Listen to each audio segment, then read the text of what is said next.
안녕하세요. 정우성 목사입니다. 오늘은 성경의 공감 이야기 10번째 마지막 시간 요셉의 자기분화라는 제목으로 말씀 나눠보겠습니다.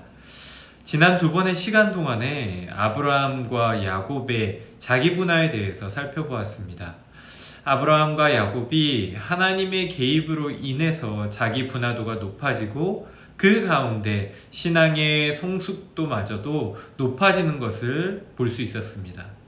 문제 앞에서 연약한 인간으로서 부끄러운 모습을 보일 수밖에 없었지만 하나님께서 개입하실 때 그들로 하여금 성숙한 신앙인으로 변해갈 수 있도록 하셨습니다.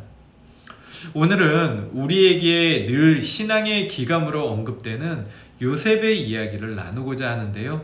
그 역시도 많은 고난 가운데에 변화되는 과정이 있었습니다.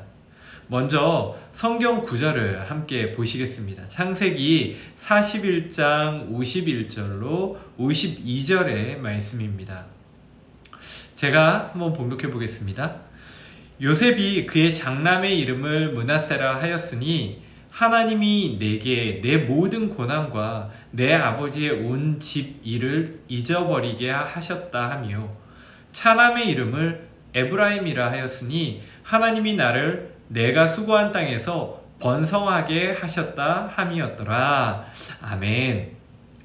요셉은 흉년으로 형제들을 다시 만나기 전까지 원래의 가족들과는 완전히 단절된 감정 단절이 일어난 상황임을 짐작할 수 있습니다. 요셉은 이집트의 총리가 된 후 7년의 풍년 동안 아내도 없고 아들도 둘을 얻게 되었습니다. 그의 아들들의 이름을 보면, 그 의미를 살펴보면 과거 자신이 가족들에게 당한 아픔, 그 아픈 기억을 잊은 것 같이 보입니다. 하지만 아직은 분화된 사람의 특징인 관계에서의 연합성이 보이지는 않습니다. 다시 말해 7년의 풍년 기간 동안에 자신을 사랑해준 아버지 야곱과 동생 베냐민을 찾아가고 형들을 용서하면서 원가족의 관계를 회복할 수 있는 기간이 있었음에도 불구하고 그는 결코 원가족과 단절된 상태로 살아갑니다.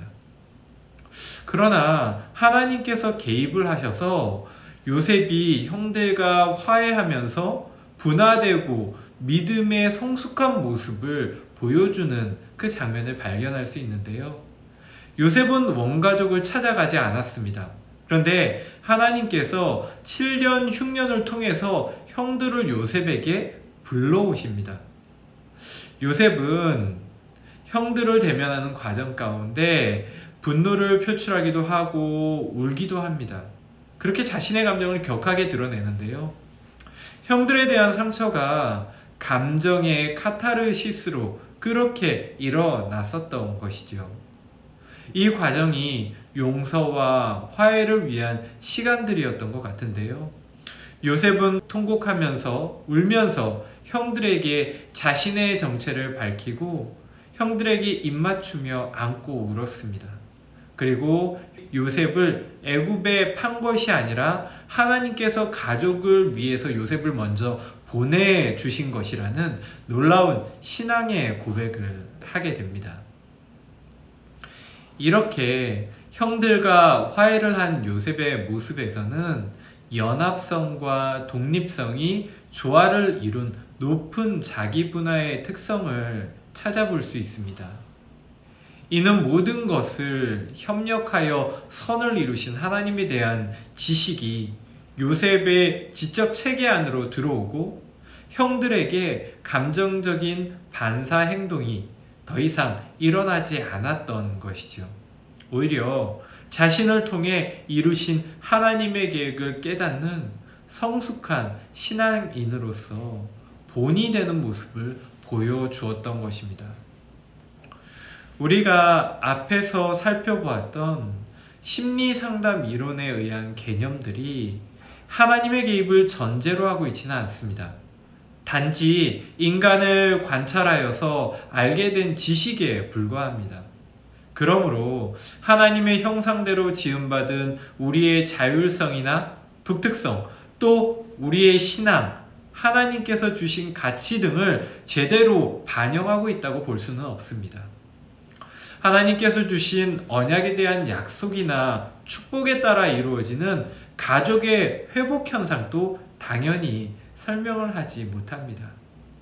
그럼에도 불구하고 우리가 이러한 개념들로 그리스도인을 바라볼 수 있는 것은 잘못된 신앙으로 말미암아 자신과 가족에 대한 왜곡된 이해와 역기능적인 행동을 할 수 있기 때문에 그렇습니다. 자신이 생각하는 대로 또 믿고 싶은 대로 믿고 행동할 수 있는 것이 우리 연약한 인간이기 때문에 그렇습니다. 이러한 부분에서는 우리가 일반 심리 상담 이론을 공부하는 것이 의미가 있을 것 같습니다.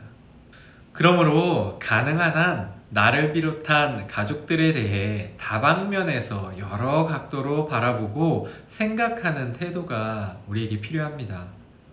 나와 다른 것이 꼭 틀린 것이라 말할 수는 없습니다.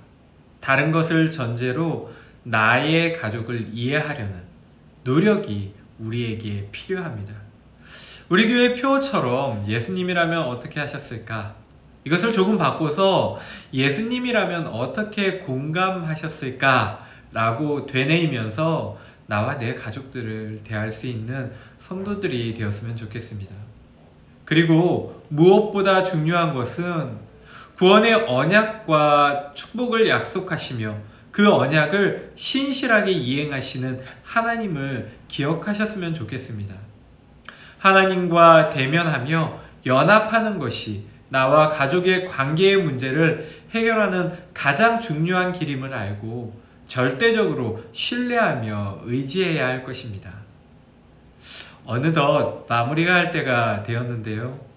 지난 10회의 시간 동안에 몇 가지 심리 상담 개념을 나누면서 일방적인 전달에 그치는 것이 아닌가라는 좀 아쉬운 마음이 들었습니다.